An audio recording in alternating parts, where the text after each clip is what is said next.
Hello students. In this lecture we are starting refraction of light और ये optics का 12th lecture है। Refraction of light बहुत ही मतलब इफेक्टिव फिजिकल फिनोमिना है। फिजिकल फिनोमिना यानी कि आपने देखा होगा कि जब भी एक पेंसिल को एक ग्लास में हम लोग बेंड करते हैं, you are seeing the image, pencil को ग्लास में बेंड करें तो वो सीधा दिखाई देना चाहिए बस, बट वो थोड़ा सा बेंड हो जाता है।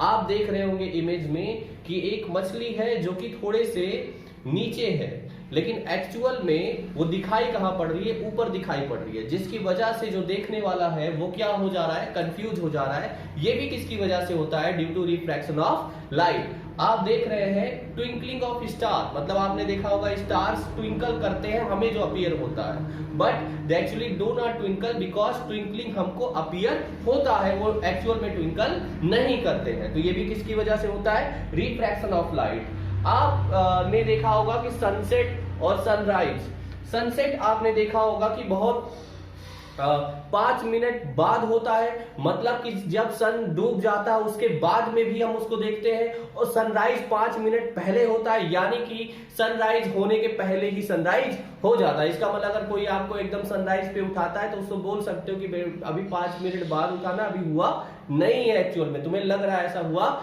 नहीं है। आप एक आदमी का इमेज देख रहे हैं जिसमें उसका फेस काफी दूर है, लेकिन वो खुद क्या है, क्या दोनों अलग अलग है, लेकिन क्या एक्चुअल में ऐसा है? नहीं, ऐसा दिखाई पड़ रहा है। These are the very beautiful phenomena of refraction of light, and we are getting able to enjoy this phenomena in this nature. आपने नेचर में देखा होगा बहुत सारे फिनोमिना, रेनबो फॉर्मेशन देखा होगा, तो रेनबो फॉर्मेशन में भी रिफ्रैक्शन का ही बहुत बड़ा इंपॉर्टेंट है। रिफ्रैक्शन के बाद में एक टॉपिक में पढ़ाऊंगा TIR, दोनों मिलकर दो तीन फिनोमिना मिलकर रेनबो फॉर्मेशन में आपको एक्सप्लेन करेंगे।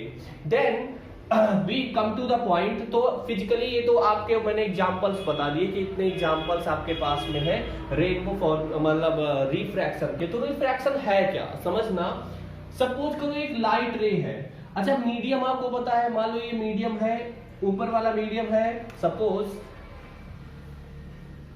This medium is air and this medium is water.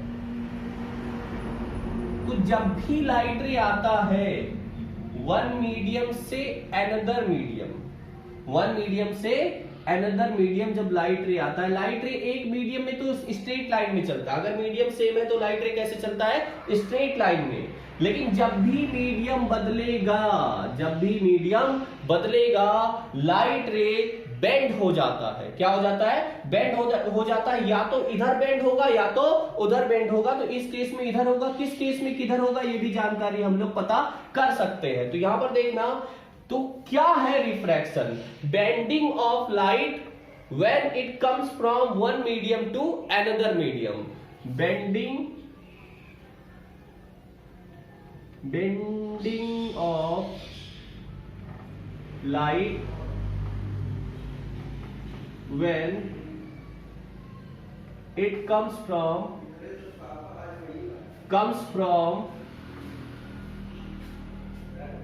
one medium to other medium,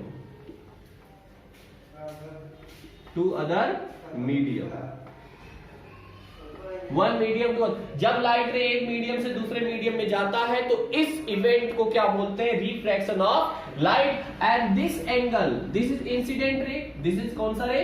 this is incident ray, and this is रे भी लिख देते हैं, this is incident ray, this is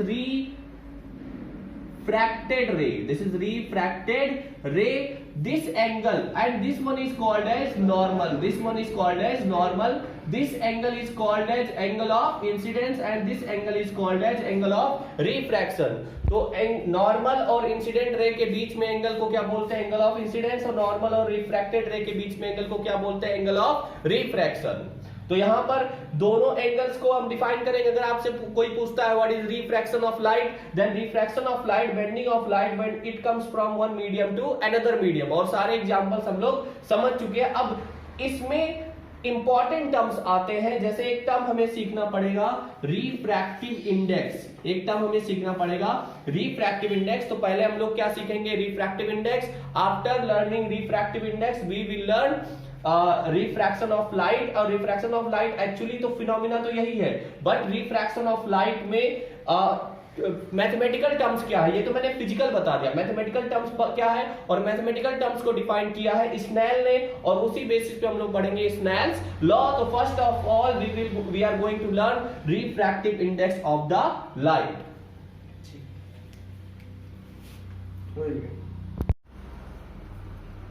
हाँ, तो हम लोग क्या पढ़ते हैं, रिफ्रैक्टिव इंडेक्स क्या होता है। रिफ्रैक्टिव इंडेक्स, हेडिंग डालो सब लोग, रिफ्रैक्टिव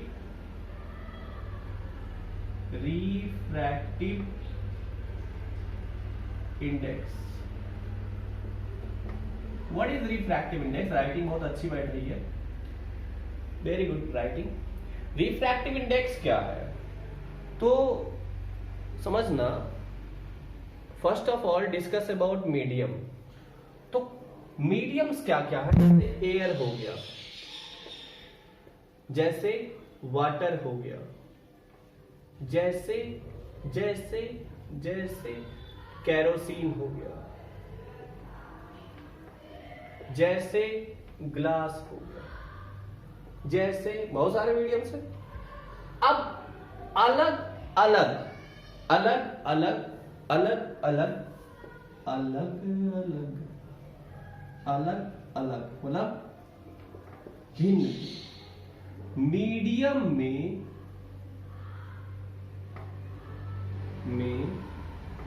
लाइट की वेलोसिटी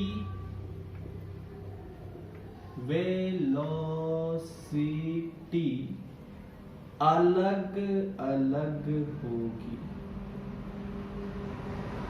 अलग अलग मीडियम में लाइट की वेलोसिटी अलग अलग होगी। इज इट क्लियर और नॉट? जैसे जैसे जैसे जैसे सबसे ज्यादा तेज किसमें होगा, एयर में, जो जिसमें तेज होगा उसमें बड़ा लिख रहा हूं, एयर में सबसे तेज होगा। फिर किसमें तेज होगा, वाटर में। फिर किसमें होगा, केरोसिन में। फिर किसमें होगा, ग्लास में तो बहुत धीरे जाएगा।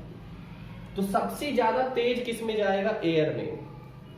इसका मतलब क्या है, इसका मतलब ये है कि अगर कहीं आपकी गाड़ी बहुत तेज चल रही है, इसका मतलब वहां ट्रैफिक कम है।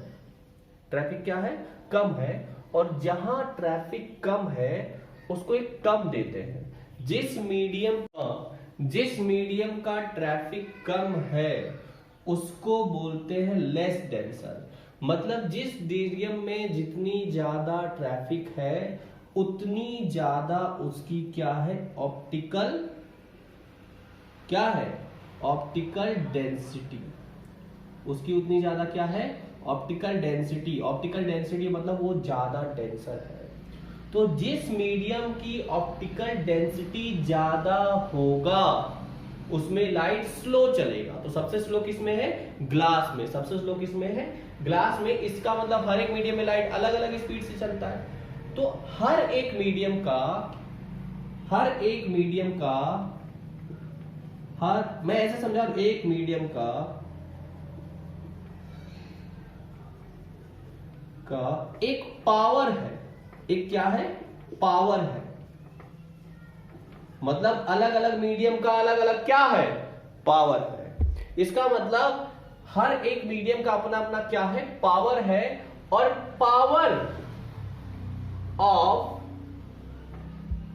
Power of a medium to decrease the speed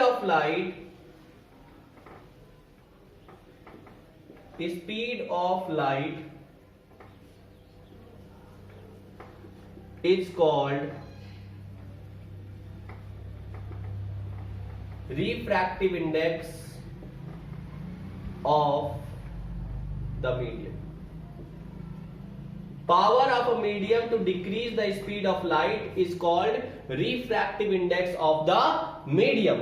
किसी भी मीडियम का लाइट की वेलोसिटी को कम करने की पावर को क्या बोलते हैं? Refractive index of the medium. बताओ कौन सबसे ज्यादा कम करता है? ग्लास। ग्लास में लाइट सबसे स्लो चलता है, इसका मतलब ग्लास की रिफ्रैक्टिव इंडेक्स सबसे ज्यादा, इसको म्यू से रिप्रेजेंट करते हैं, तो ग्लास की सबसे ज्यादा, फिर केरोसिन का होगा, फिर वाटर का होगा, फिर किसका होगा? एयर का होगा। ये तो हो गया हमने कैसे पढ़ा इसको फिजिकली। मैंने कभी एक भी फॉर्मूला तुम्हें नहीं बोला, तब भी हम लोग ये गेस कर सकते हैं कि किसका रिफ्रैक्टिव इंडेक्स ज्यादा होगा, किसका रिफ्रैक्टिव इंडेक्स कम होगा। एक एक पॉइंट आप पहले नोट करो। Pause the screen and note one by one. मैं भी पॉज कर देता हूं थोड़ा सा। हाँ, देन एक और पॉइंट हमारे पास में आता है। रिफ्रैक्टिव इंडेक्स समझ में आ गया सबको। अब एक और पॉइंट आपके पास में है, अवेलेबल है, दैट इज इसका मतलब इसका फॉर्मूला क्या है? तो रिफ्रैक्टिव इंडेक्स को म्यू से रिप्रेजेंट करते हैं। This is speed of light in vacuum upon speed of light in medium. What is C? C is speed of light, speed of light in vacuum, और what is V? Speed of light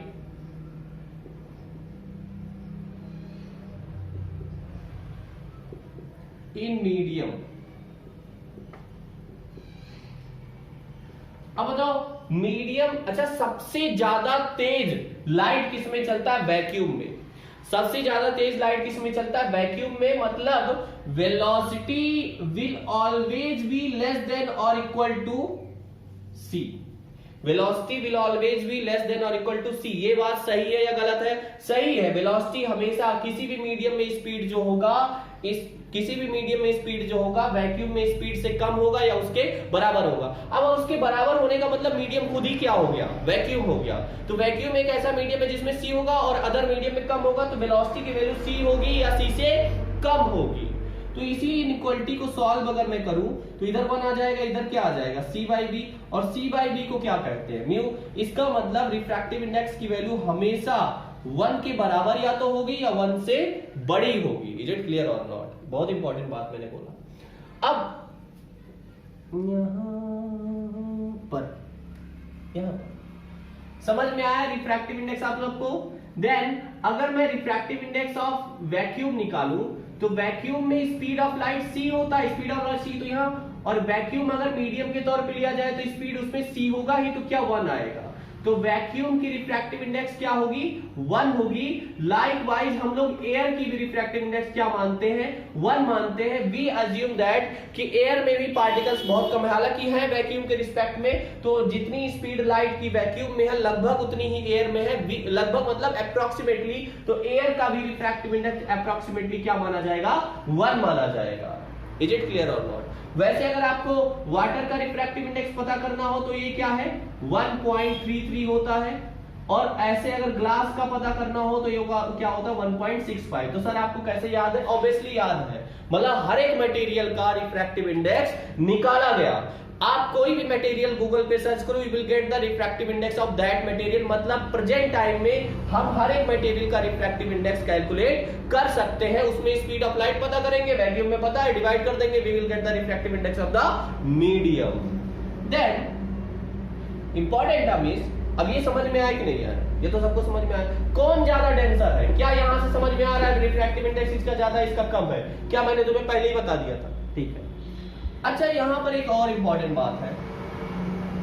important बात is that कि एक और term define होता है refractive index. जैसे मान लो मैं वाटर का निकाल रहा हूं, तो ये हमेशा मैं किसके रिस्पेक्ट में निकालता हूं? वैक्यूम के रिस्पेक्ट में निकालता हूं।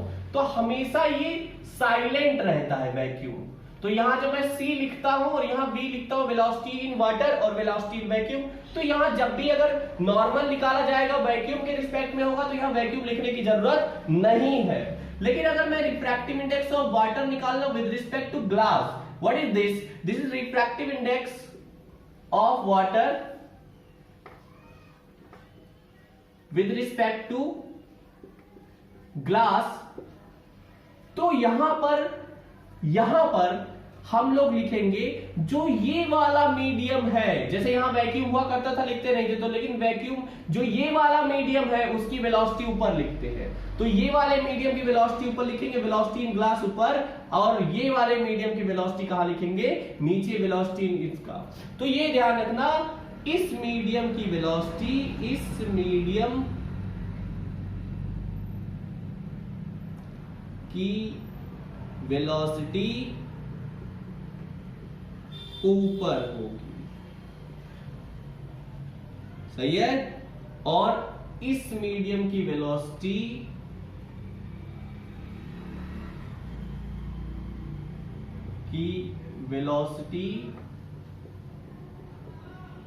नीचे होगी। इज इट क्लियर और नॉट? तो इस मीडियम की वेलोसिटी ऊपर, तो we will get refractive index of water with respect to glass को क्या लिखेंगे, velocity in glass upon velocity in what velocity of light। Okay, then एक आध पॉइंट और समझते हैं। जैसे आपको निकालना है refractive index of 1 with respect to 2, तो क्या लिखोगे, v2 by v1, क्योंकि इस मीडियम की वेलोसिटी ऊपर। अगर आपको 1 विद रिस्पेक्ट टू 2 लिखना है तो क्या लिखेंगे, v1 by v2। किसी ने पूछा था कि 1 2 1 कितना होगा, तो क्या तुम बता सकते हो, v2 by v1 और this is v1 by v2, then answer क्या आएगा, 1 आएगा। कटेगा मतलब इसका जो भी आंसर हो कितना आएगा, 1 आएगा। That is the all about refractive index. अच्छा, इसमें एक इतना तो सबको समझ में मुझे लगता है आ गया। अब एक बात बताओ, एक क्वेश्चन एक बार आया था पेपर में, दैट क्वेश्चन वाज कि रिफ्रैक्टिव इंडेक्स वाटर का है 1.33, किसका है, वाटर का। जब भी वाटर का खाली लिखे तो किसके रिस्पेक्ट में लिख रहा है, वैक्यूम के रिस्पेक्ट में। जब भी अकेला लिखे तो किसके रिस्पेक्ट में लिख रहा है, वैक्यूम के रिस्पेक्ट में। आपको पूछा था what is the velocity of light in water, कितना होगा। क्या बहुत ही आसान सवाल है, बहुत ही बेकार सा सवाल है। ये 1.33 लिख सकते हैं, इसका फॉर्मूला क्या लिखोगे, velocity of light in vacuum upon velocity of light in water, और दिस इज 1.33 को 4/3 लिख सकते हो, देख लो अपने हिसाब से। दिस इज v3 आपको निकालना, तो v3 हो गया क्या, 3c/4। c कितना है, c है 3 × 10 की पावर 3, मतलब 8 अपॉन 4, तो दिस इज 9 × 10 की power 8 upon 4, this is v3। I think you get the answer। क्या velocity of v3, sorry this is v water, क्या velocity of light in water आपने निकाल लिया। तो एक सवाल है आपके लिए, दिस सवाल is to be done and answer को खाली ओके। तो ये सवाल आप लोग जो अगला सवाल लिखा है, you can do this question, और उसके बाद हम लोग आगे बढ़ते हैं। यहाँ पर देखना ध्यान से, सवाल आप लोग कर लो, कमेंट बॉक्स में यू कैन कमेंट, और you can WhatsApp on my number, okay. Answer के टर्म्स में अब समझना, बहुत ही इंपॉर्टेंट पार्ट हम लोग डिस्कस करने जा। जैसे मान लो रिफ्रैक्टिव इंडेक्स 1 मीडियम का है कुछ μ1 और 2 का है μ2, और आपको निकालना है refractive index of 2 with respect to 1। तो इसके दो फॉर्मूले, एक तो हमने निकाला इसकी वेलोसिटी इधर अपॉन ये v2, और एक दूसरा ये है, इसका फॉर्मूला होता है μ2 by μ1। क्या होता है, μ2 by μ1, मतलब जो इधर रहेगा पहले उसको रिफ्रैक्टिव इंडेक्स के टर्म्स में चाहिए, तो this is μ2 by μ1। I think you get the point, I hope you get the point. कई बार इस पे सवाल आ जाते हैं। तो क्वेश्चन ऐसे पूछा गया था, question was asked like this, 1 with respect to 2, 2 with respect to 3 और 3 विद रिस्पेक्ट टू 1, इसका आंसर क्या होगा। अगर वेलोसिटी के टर्म्स में हम लोग करें तो भी आप आंसर निकाल सकते हो, अगर मैं रिफ्रैक्टिव इंडेक्स के टर्म्स में करूं तो भी आप लोग आंसर निकाल सकते हो। आई think you can get the answer. क्या करेंगे हम लोग, refractive index of 2 with respect 2/1 लिख देंगे, इसको क्या लिख देंगे 3/2, और इसको क्या लिख देंगे 1/3। तो क्या सब कुछ कट जा रहा है, क्या ये कट गया, क्या ये भी कट गया, क्या ये भी कट गया, तो आंसर क्या आएगा 1 आएगा। आई hope you have done the question. फिर एक डीसी पांडे का सवाल है, वो हम लोग अब करेंगे।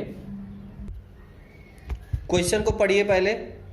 क्वेश्चन दिया है refractive index, I zoom it out,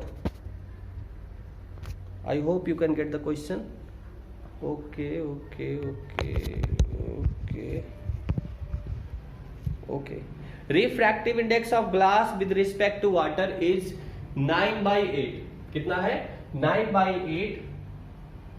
पहले लिख देता हूं, refractive index of glass with respect to water कितना दिया है?